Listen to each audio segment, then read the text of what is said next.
अस्सलाम student, this is Ibrahim. एक बड़ा ज़बरदस्त सवाल क्वेश्चन नंबर 6 में, जिसमें अदर लॉज से उसने 2-3 लॉज को मिक्स करके सवाल पूछा। Farooq Javed, an IT professional, has developed a system to provide fast, secure and convenient financial services.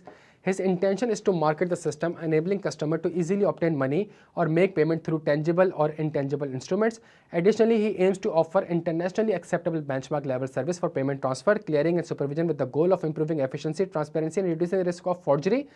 Considering the substantial funds required for the business venture, Farooq Javed has decided to approach potential investor to secure the necessary capital. Before presenting the idea to any investor, he seeks clarification regarding the following matters. The law applicable to the aforementioned service that require compliance. सही है। अगर आप इसकी पूरी definition सवाल को गौर से देखें, अगर आप सवाल को गौर से देखें तो सवाल को गौर से देखें आपको समझ आ रहा है कि जी ये क्या बनाने जा रहा है और इसके ऊपर कौन सा लॉ अप्लाई होगा। The conditions to be complied with as per the law identified in part 1 above prior to starting the system. सही है। सिस्टम को स्टार्ट करने से पहले उसको क्या कंडीशन से कंप्लाई करना होगा वो भी बता दे। Parameter to be consider when selecting employ, सही, क्वालिफिकेशन, एलिजिबिलिटी, स्टाफ क्या होगी वो भी बता दे जो ऑपरेट करेंगे सिस्टम को। Whether it is a requirement to establish a company in order to operate the system, क्या कंपनी बनाना जरूरी है। As a corporate consultant provide clarification to Farooq Javed on the above matter in light of the applicable corporate law. 8 number का सवाल है, फिर उसकी requirement part B है, उसके ऊपर भी आते हैं प्यारे बच्चों। सबसे पहले अगर हम देखें आंसर को, अगर गौर से देखें तो आंसर में हमारे पास दिस एक्ट में be called payment system and electronic fund transfer act 2007। Payment system की डेफिनेशन क्या है? Inter alia means a system relating to payment instruments, transfer, clearing, payment, settlement, supervision, regulation, infrastructure thereof and includes clearing, settlement और transfer of book entry government security. सही है। देखिए ये law कहता है payment system and electronic fund transfer. Electronic fund transfer means any transfer fund other than a transaction originated by cheque, draft और similar paper instrument which is initiated through an electronic terminal telephonic instrument. अगर आप सवाल पढ़ें, सवाल प्यारे बच्चों अगर एक बार गौर से पढ़ें, अगर इस चीज़ को देखें जो सिस्टम बनाने जा रहा है for the payment transfer, clearing and supervision with the goal of improving efficiency, ये सारी की सारी चीज़ फॉल कर जाती है पेमेंट सिस्टम और इलेक्ट्रॉनिक फंड ट्रांसफर में। देयरफॉर उसके ऊपर जो कानून अप्लाई होगा वो कानून होगा payment system and electronic fund transfer act 2007। His intention is to market the system, enabling customer to easily obtain money or make payments through tangible or intangible instruments. Additionally, he aims to offer internationally acceptable benchmark level for payment of transfer, clearing and supervision with the goal of improving efficiency, transparency and reducing the risk of forgery for all stakeholders. Therefore, payment system and electronic fund transfer act will be applicable. पहली requirement तो हो गई। सही है। सवाल की अगली requirement मेरे लिए क्या आती है? सवाल की अगली रिक्वायरमेंट मेरे लिए थी कि the conditions to be compliant. अगर कंडीशंस के ऊपर आए तो इसका मतलब है जो पेमेंट सिस्टम है वो payment system designated payment system होना चाहिए। The state bank may if it find necessary in the public instruct by written order designate a payment system as a designated payment system. The state may in considering whether to designate a payment system as a designated payment system inspect the premises वगैरह। तो इसका मतलब है उसको SCP को एक application लिखनी होगी और एप्लीकेशन जब वो लिखेगा तो उसको ही एससीपी जितनी भी चीज़ें होगी इंस्पेक्शन वगैरह करेगा, डॉक्यूमेंट्स मांगेगा, उन सबसे उसको कंप्लाई करना पड़ेगा। The following condition must be complied with the prior of the start of any system. Submit application to the State Bank of Pakistan to designate the same system as designated. Ensure the availability of the appropriate premises equipment. ये सारी चीज़ें आपको ये exactly यहाँ से उठ के आ गया प्यारे बच्चों। ठीक है। तीसरी requirement the parameter to be consider when selecting employees. तो डिसक्वालिफिकेशन स्टाफ का हमारे पास एक सेक्शन था हमारे पास इस कानून में। No person shall be appointed to serve in any capacity by an operator of a designated payment system if such person has been adjudged as bankrupt or has suspended payments or has compounded a debt with his creditors whether in or outside Pakistan within 10 years prior to the date of appointment. Such person has been convicted of an offence under this act or any of other offence involving moral turpitude. Any person being the chairman, director, chief executive by whatever name called or official liquidator or an officer of a designated payment system mismanaged the affairs of the payment system or misuse his position for gaining direct or indirect benefit for himself or any of his fellows shall be disqualified to serve in any capacity as a designated payment system. तो जी क्या parameter होंगे select करने के? ये parameters होंगे आपके पास select करने के लिए। स्ट्रेट सा सवाल था, सिर्फ आपने पिक करना था कि EFT इसके ऊपर अप्लाई है। Whether it is required to establish a company in order to operate the system, के कंपनी बनाना जरूरी है प्यारे बच्चों। लॉ जो लिखा है ना, लॉ में उसने मुखातिब किया पर्सन के वर्ड से। पर्सन पर्सन पर्सन पर्सन की डेफिनेशन है इंक्लूड्स अ लीगल पर्सन और a body of person whether incorporated और नॉट। सही है। इंक्लूड्स अ लीगल पर्सन और अ बॉडी कॉर्पोरेट वेदर, तो बॉडी कॉर्पोरेट वेदर इनकॉर्पोरेट हो या ना हो, इसका मतलब है ह्यूमन बीइंग भी अगर ये सिस्टम बना तो एससीपी उसको, स्टेट बैंक ऑफ पाकिस्तान उसको लाइसेंस दे सकता है।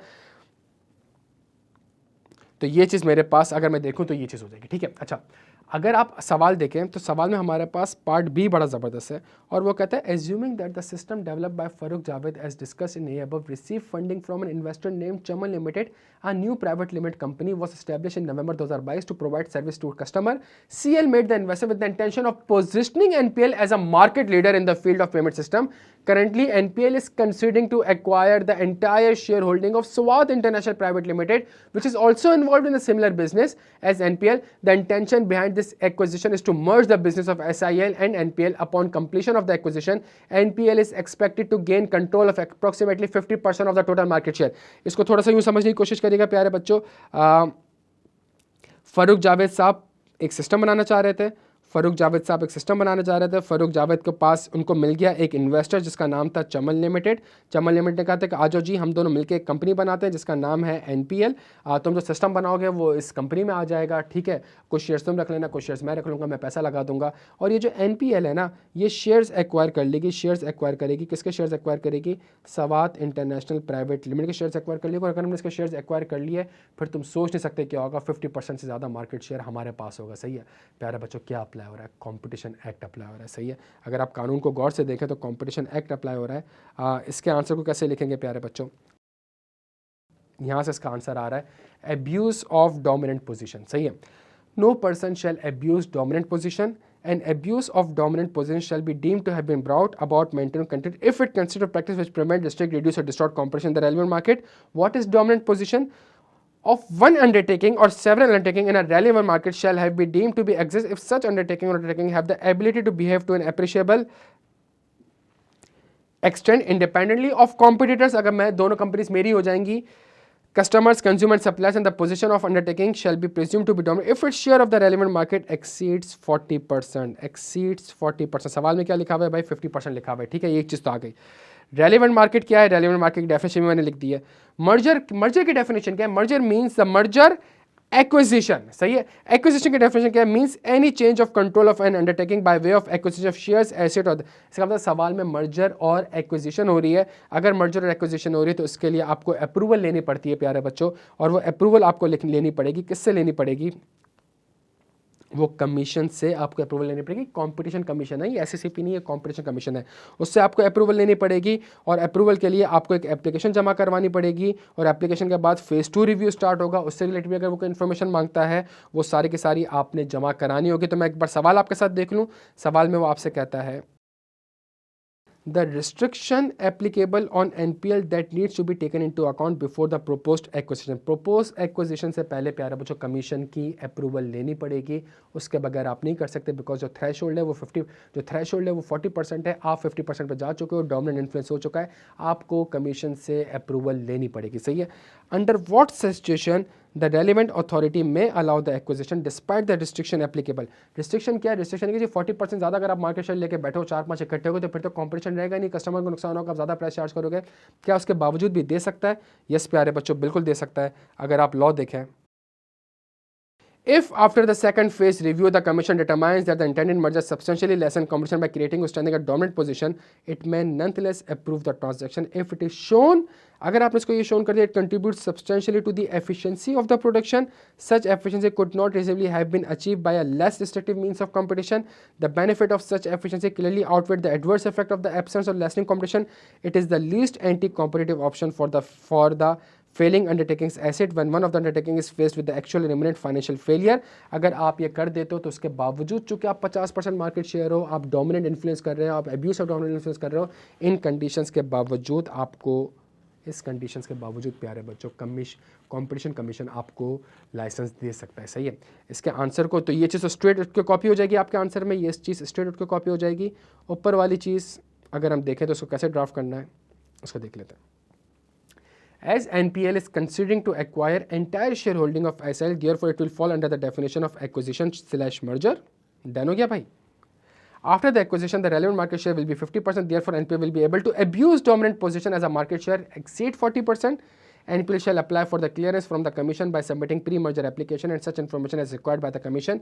Even if it is established by the CCP that the intended merger would be substantially reduce the competition by creating or strengthening NPL dominant position, NPL could still obtain approval if it can provide evidence that ये सारे evidence प्यारे बच्चों यहाँ पे आ जाएंगे। तो सवाल में इसने करा क्या 6A 6B 6A आया EFT से, 6B आया कंपटीशन से। दोनों सवालों की खास बात की थी, आसान सवाल थे, मुश्किल पास नहीं, जैसे लॉ पिक करना था वहाँ से लॉ छापने थे आपको, मुश्किल पार्ट से पैरा बच्चों से भी ये था। EFT का सवाल था, EFT का वर्ड यूज़ नहीं हो रहा था। कॉम्पिटिशन एक्ट का सवाल था, कॉम्पिटिशन एक्ट का वर्ड यूज़ नहीं हो रहा था। उसके अलावा ऐसी कोई भी चीज़ नहीं है। अपना बेहद ख्याल रखिएगा।